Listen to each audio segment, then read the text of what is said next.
Hi guys, Lindsay here with Storybook Family Farm. So this weekend was very eventful.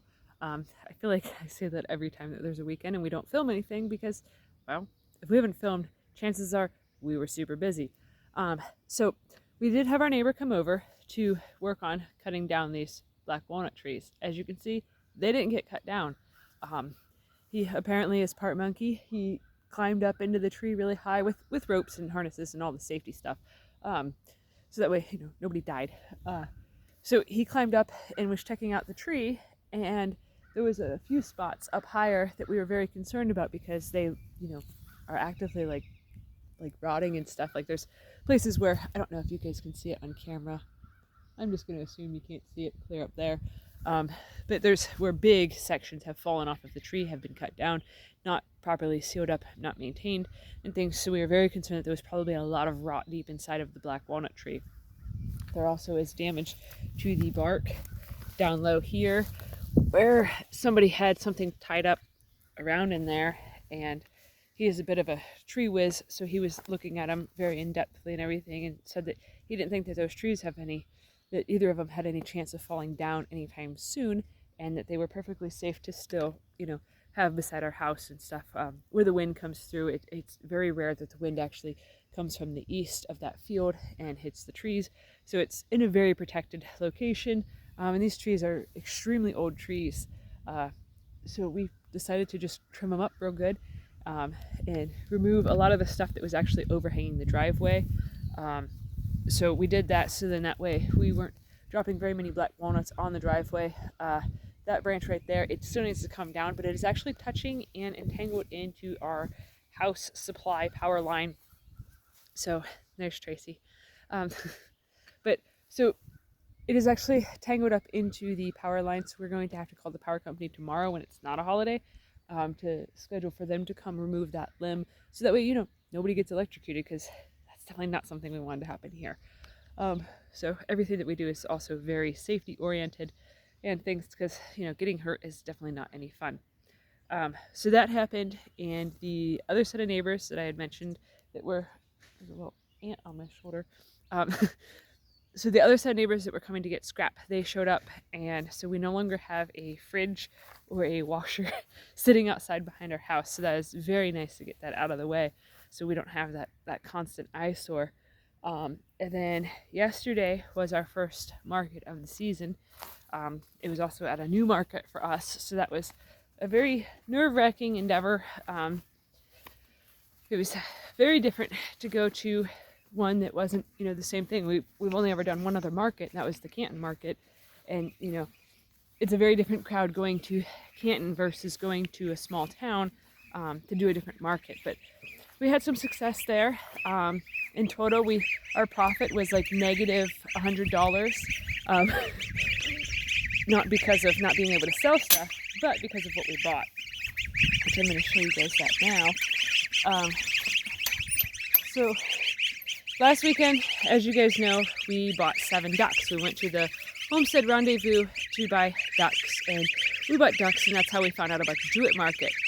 Well, yesterday, when we were at the Jewett market, there was a lady there selling something that we were actively seeking before we bought the turkeys, but we couldn't find it anywhere. So we now have geese.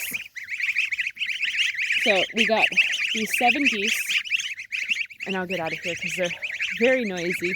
They're excited to have human interaction. They had lots of human time yesterday. Oops. So we got a really good deal on buying all 7 of these geese, and we have wanted geese for a couple years now. And with our recent run-in with the raccoon, I asked the lady, I was like, how do these geese, how will they, because they're essentially guard geese and stuff, I'm like, how will they fare to a raccoon? And she said that they actually do really well, and they try to protect like chickens and other animals and stuff that they're around and whatnot, to try to basically they'll gang together and put their wings out all big and basically scare the bejesus out of the coon to leave them alone. And I'm like, oh, that's absolutely perfect. So we got them so that way they will be a future egg and meat source and a future income source for the farm. basically the same exact purposes why we got the turkeys and why we got more ducks. So yeah, it was kind of funny because we ended up buying 8 turkeys and then 1 disappeared. So we have 7 turkeys. And then last weekend we bought 7 ducks, which they're all doing fantastic. I'll show you guys them because they're out in the sun right now and they look super pretty. And then, yesterday we bought 7 geese. So apparently 7 is a revolving number for us. This must be our lucky year, all these 7s. But so here is the ducks. They're a mixed breed of ducks. The dad was a Swedish duck, and there was a mix of different potential mamas. So some of them are crested pecans as their mamas, some of them are rowans as their mums, and we got 2 that were potentially Cayuga duck was their moms. So when it's nice out, we actually set them out here with Wilbur and Ferdinand. So there's Wilbur, our buck, and then Ferdinand, our little bottle baby that lived in the camper with us. They don't eat all of the grass that is in their area, and they don't like the dock. And there is a lot of burdock and curly dock in their area, and ducks absolutely love the dock. So we put them in here so that way they can forage and be out in the sun and everything. So we put them in here for the daytime, and then we move them back into the coop at nighttime. And then our 3 silver appleyard ducks, they stay out. In the nighttime they stay in with the chickens, and then once it's daytime out, they go out into the duck pasture so that way they can have tons of open area to run around. I think I said duck pasture, but I meant to say goat pasture. It's still pretty early. I've only had like 1 cup of coffee, so I'm not fully firing on all cylinders. But it's supposed to be a really ridiculously hot day today for this time of year in Ohio. It's calling to get to almost 90 degrees, so we have a lot of things to get done before it gets really super hot. So we plan on watering the garden, deep watering it, because as far as the 2-week forecast goes out, there is no rain at all. Like in the forecast, this is like unheard of drought weather for this time of year in this region. It's ridiculous. So I'm very concerned for how the gardening season is going to go this year, because like later on in the week we're forecasted for 90-degree temperatures, and normally at this time of year you're like low 70s, low 80s as like a high. Like, people are complaining when it's like low 80s, and today I think the high is like 86 or 87, and then Friday is 90, Thursday is like 89.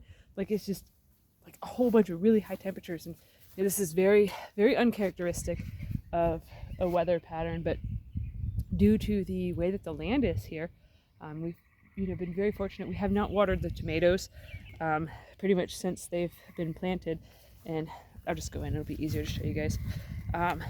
Because there's so many springs here and the ground is a clay type of soil, it doesn't drain very well. The water does not drain very well. So we mulched them with goat poo and hay when we planted them. But I mean, like, these tomatoes, they're not all super wilty or anything, and like we have not had a chance to water them yet. And y'all might be thinking, well, why are they going to bother watering them now? Well, because the way that the weather is coming and the heat that is coming, if we deep water them now, that should be able to create enough moisture for their roots to really protect them and help them to take advantage of this hot spell and to really shoot up. A lot of people know us as just bread vendors, but we actually aren't. Like last year we were bread vendors at the farmer's market simply out of necessity, because everything that could go wrong while we gardened at Tracy's mom and dad's house did go wrong. And so we fell back on the bread. And I had never even sold bread before. I didn't even know people would want to buy it and stuff. Like, my one aunt had jokingly told me that I could probably sell this and stuff. And a couple other people had told me after my sister's baby shower, like, that I brought bread to, that I could make money doing it. And then it turns out that's our main bread maker is that. So it's kind of a weird twist of fate. But yeah, so we actually are produce people. We love to garden, and I love to bake the bread and stuff, so it's a great thing. But we actually are intending on having produce and bread to take to the market. So like, even like, these are some of our hot peppers are planted over in here. Like, this drought has not really affected them much. you know, we mulched around them with the rabbit manure and then some hay and different things of that. But it's kind of amazing how the soil is, especially right in the area over in here where we planted the tomatoes and the peppers, because like even right now where the soil has not been covered, if you just scrape off like the top inch of the soil, everything underneath there is perfectly moist. Like you would not know that we haven't had rain. And well, it rained last Saturday, so it rained, the last time it rained was 8 days ago, and that was the first time in like 2 weeks that it had rained, and it only rained for probably 6 hours, and it was like the whole 6 hours that we were at the homestead rendezvous, so we got soaked doing that. But you know, it's just, it's incredible how this soil is holding the moisture. And like I told Tracy, I said, if we enter in a rainy spell, I'm like, our garden's gonna have some serious issues, like the tomato roots will probably try to rot and stuff. I'm like, but in terms of handling a drought, like it's doing it like a champ. But so our echinacea is doing well. It's all, the leaves have perked up from being replanted and stuff. We borrowed a little mini cultivator attachment for a weed whacker from Tracy's mom, so that way we could hit this bed again. We have some more brassicas that we're going to plant in there. Might even plant our okra in there. We're actively running out of space to plant stuff. So a bunch of our pole beans have come up. We got little peas coming up. Our onions are all coming up. A bunch of our brassicas, which is the cabbage family. So we got kale coming up. And it's just, everything's just so tiny. Like I can't even hardly show you guys on camera what it looks like. But this here, these are little mini kale plants right there and right there. So yeah, everything is just really starting to come up and do well. I got a bunch of pole beans. I'll show y'all the pole beans. So I got some beans here coming up. So they're all doing well, but it's a lot of watering today to try to help everything so it can continue to, the seeds can continue to germinate and come up.